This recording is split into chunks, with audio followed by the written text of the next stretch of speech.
Thanks very much, Marty. It's great to be here, and thanks to GAF for giving us this forum to do this, and for your continued support of our organization and being a leader on these issues around helping to reduce excess urban heat. So what do I mean by excess urban heat? We sometimes call them urban heat islands. They're basically a phenomenon where cities tend to be several degrees hotter than the surrounding rural area. So it can be 5 to 7 degrees on average, but in some cities it can be as high as 20 to 25 degrees hotter in the city than outside the city. There's a couple reasons why that happens. Some of it is just human activity that you get in an urban space. Some of it is a relative lack of vegetation. But then the third is really the building material choices that we make. Most of our cities today are built with dark, impermeable surfaces. And when sunlight hits those surfaces, they absorb that sunlight as heat. And that gets transferred into the building or blown off the roof into the surrounding community. Now this extra heat is on top of the warming that's going on average around the globe. So this is an additional heating trend that's affecting our cities as they're growing and becoming more populous and so on. So it's a real critical issue right now. And when you think about heat and too much heat in cities, there's really not a topic of sustainability that isn't impacted by it. You've got extra energy being used to cool buildings. You've got health challenges from heat stress to cardiopulmonary issues to renal issues and so on. You've got quality of life challenges that you have when the cities are so hot and humid you can't go outside, and a host of other issues as well. So basically anytime, any category you're thinking of in terms of sustainability and improving it, not addressing your excess urban heat problem is going to be a barrier to achieving your goals there. But luckily there is a pretty easy and simple, straightforward solution, and that is rethinking how we build our buildings and using cool or reflective surfaces or roofs for the most part. Basically what this does is it's the ancient idea. That's why when you look at the Greek pictures of the Greek islands, the buildings are white. It's why when you're down here in the south in the summertime, half the male population's wearing seersucker suits or light-colored suits. Lighter colors reflect more sunlight.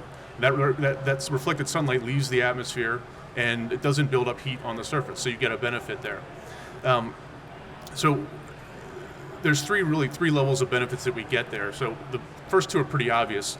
At the building level, if you've got less heat building up on your roof, you've got less heat going into the building, which means you need less air conditioning.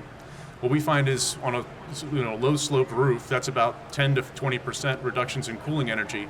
And that's often at the most sort of peak demand times of the day. So it's not just any energy, it's the most expensive and most difficult to obtain.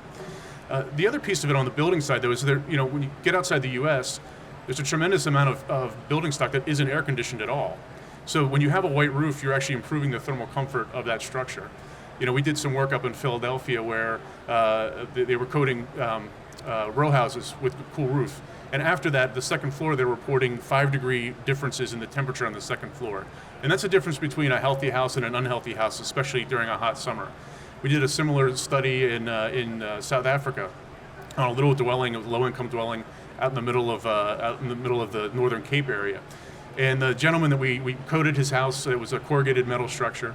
And he said that for the first time that he can remember, and he was in his late 70s, he was able to go into his house and take a nap during the middle of the day because the house was actually cool enough to do that. So this is an important aspect of this on the building level as well. Going one level up though, when we get to the city level, when you think about cities, about 25% of cities, or 1 in 4 square feet, is roof.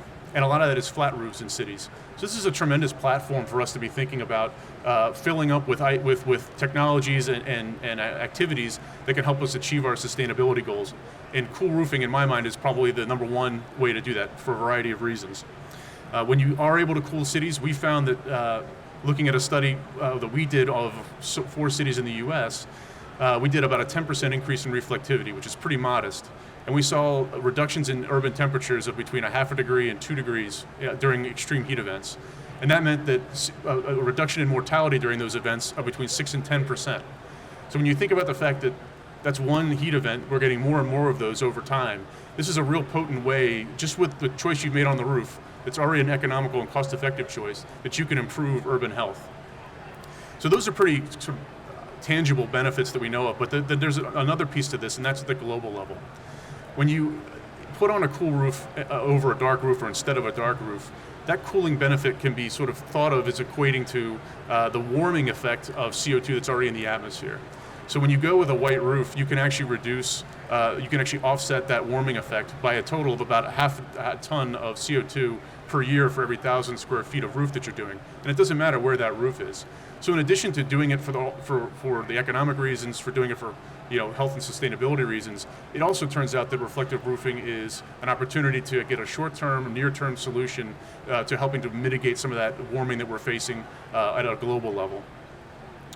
I think the best part of that is, again, this is not newfangled technology. This is stuff that's been around, the concepts have been around for a long time. And obviously there's development and innovation, but really the idea is proven technologies that are similar in cost and are easy and apply to a wide variety of different types of roofs. So I'm making it sound like it's a no-brainer. We should all be doing this. Why does an organization exist that has to help people figure this out?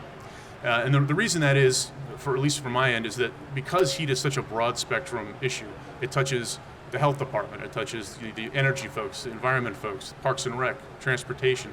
It's sometimes very difficult to translate what makes sense on paper into actually implementing good policies and programs. And so what we do as the Global Cool Cities Alliance is to try to make that as easy as possible for cities by connecting them with each other, with their peers that are doing things in this space, and connecting them with experts across the variety of different areas that this touches, so that they can, with as most time efficiently and resource efficiently as possible, adopt the policies and programs that they need to accelerate growth in this marketplace. So we do that one-on-one with cities. We work with about 20 cities now, and then we work with networks of cities as technical partners to reach out that way. We also work with regional governments and national governments so that we can capture some of the good lessons of the Cool Roof Rating Council here in the US, so that when folks are adopting cool roofs overseas, they know the performance they're going to get, they understand how the products are going to work. So that's a little bit about what we do. You can find out more about our programs at our website or at our Cool Roof Toolkit, which includes materials along the lines of what I just mentioned in terms of primers and implementation guides, but also if you want to dig in deeper, we've got 500 to 600 studies, research papers, articles, videos, and so on that really delve into this issue of reflective roofing and urban heat island mitigation. So again, thanks very much for your time, and happy to answer questions if anyone has them, or find me afterwards if you're interested in partnering with us. We're always looking for new partners, new cities, new experts to work with. So thanks very much for your time.